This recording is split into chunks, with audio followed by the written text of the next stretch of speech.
नाहीतर बरेच अशी लोक असतात काका, कार्यक्रमानिमित्त एकत्र येतात, जोरात जय भीम म्हणतात, घोषणा देतात, पण ती तात्पुरती फक्त एका दिवसासाठीच, पुन्हा बाबासाहेबांना विसरून जातात.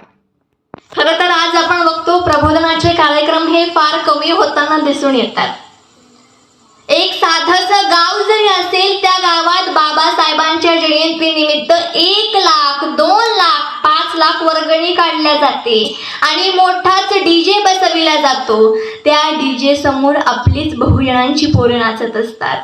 परंतु दुर्दैवाची गोष्ट तर ही आहे की त्या डीजे समोर नाचणारा एकही व्यक्ती अधिकारी होऊ शकत नाही, शिक्षक होऊ शकत नाही, IAS होऊ शकत नाही, डॉक्टर होऊ शकत नाही. तर प्रबोधनाच्या माध्यमातून त्याच बहुजनांना, त्याच आपल्या बांधवांना आपण मार्गदर्शन करायला हवं. तीच पुढे आपल्या गावाचं, अर्थात आपल्या देशाचं नाव उज्ज्वल करणार आहेत. म्हणून 1 लाखाचा, 2 लाखाचा डीजे बसविण्यापेक्षा लोकांना एकत्रित करून प्रबोधनाचा कार्यक्रम ठेवणं ही उत्तम गोष्ट आहे. मान्य आहे की प्रबोधनाच्या कार्यक्रमाला लोक कमी येतात, कारण त्यांना डीजे मध्ये जास्त उत्साह वाटतो.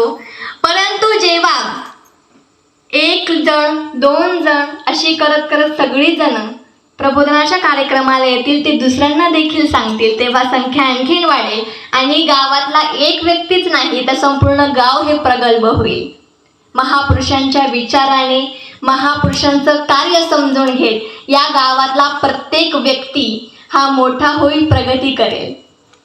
खरं तर मला या गावाचं फार कौतुक वाटतं, कारण या गावात आमच्या दादांनी, राहुल दादा कांबळे यांनी प्रबोधनाचा कार्यक्रम ठेवला. आणखीन एक व्याख्याते देखील आलेले आहेत.